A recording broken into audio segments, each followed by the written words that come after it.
Hello, I'm Bob Muir, Mike Sidoni, the movie critic. and this was my final project that No Child Left Behind commissioned me to do. Did the band ask you to actually do a post-production video of this caliber? Yeah, I don't think they knew it was going to turn out that well, but at the point when I agreed to do this, I was agreeing to do like any video project. Mr. Henley in class, Sidoni knows Mr. Henley, he just said, "Oh, we're trying to find someone to do a mockumentary, No Child Left Behind the music kind of thing," and I just said, "Oh, I'll do it." And he's like, "Really?" So you interviewed each of them basically about the band. Did they know it was going to be a spoof, or did they know it was going to be at the level of No Child Left Behind? Yeah, they knew ahead of time that it was going to be. Oh, I love that shot. I use it a million times. Yeah, they definitely knew it beforehand. They wanted it to be funny and a spoof. I don't think they knew it was going to turn out this well. Mm-hmm. So all these images that you grabbed, they were just from what, like photos that you took of the band, or? Actually, I didn't take the photos. Mr. Henley, luckily, just took some photos over the years, and I just found the other pictures on Google, like that fluffy poodle. That was by Mike Koenig right there. Special effects right in Final Cut where you spend and twirl things? Yeah, Final Cut's pretty versatile, usable. Yeah. How long does this video run? I'd say with credits, 13 minutes. So you expect us to talk for 13 minutes about this bloody video? What did you agree to? Now, Henley did a couple of takes here, and did you interview everyone? Yeah, and he did a couple of takes here, and we sort of edited it together into one long take. Or really, he didn't know when to. Well, that's a new editing concept, isn't it? Where you break up the words like that and. Yeah, he just said some stupid stuff like that, so I decided let's put it all together all at once. Now, Mr. Stewart's in a band, isn't he? Professional band?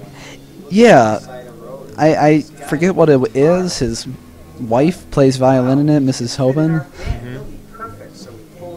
Mm-hmm. Graves totally not being scripted there. Mm-hmm. Now, Mr. Uncless is leaving this year, right?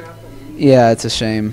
He decided to go back to college, I believe. And who else is? Mr. King, he's in the band also, right? Yeah. What was his little role in there? Was that a cameo? Oh no, that's just he gets to talk more later. I don't know.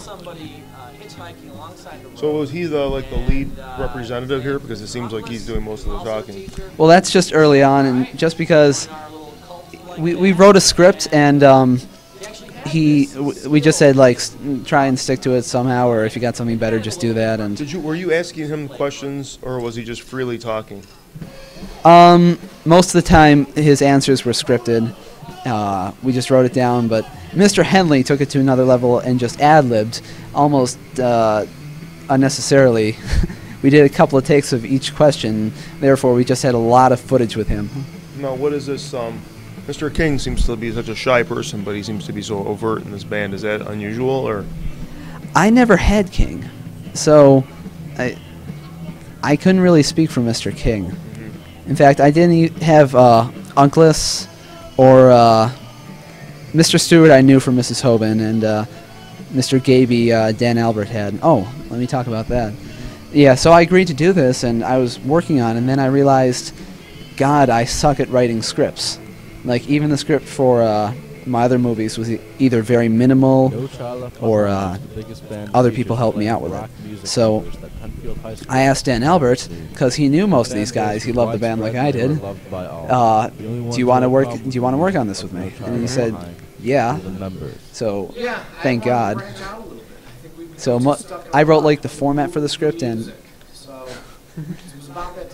everyone loves that. How many hours would you say this video is in post-production?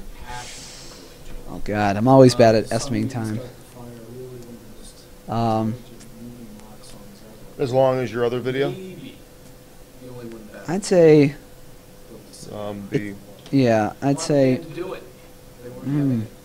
Yeah, I'd say maybe 100 hours.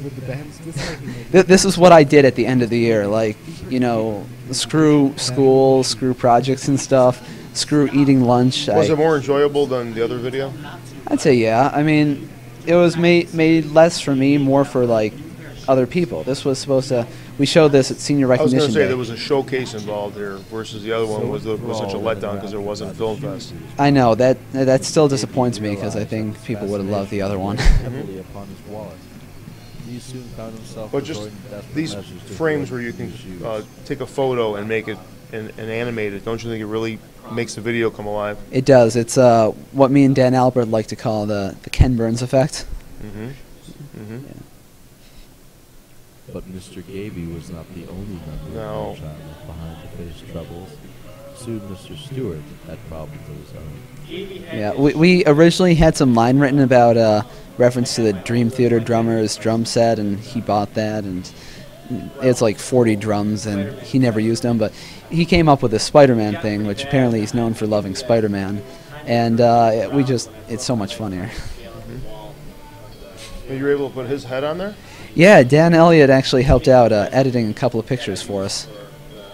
That was done in Photoshop, or Yeah, Photoshop is probably the best way to do that. and then you just saved it as a JPEG?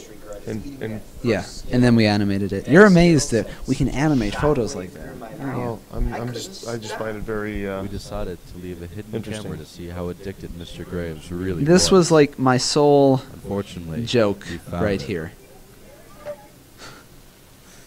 Once again, totally Face scripted. was stuck in a permanent sour face. Took months to wear off. Behind the music, No Child Left Behind. We'll be right back.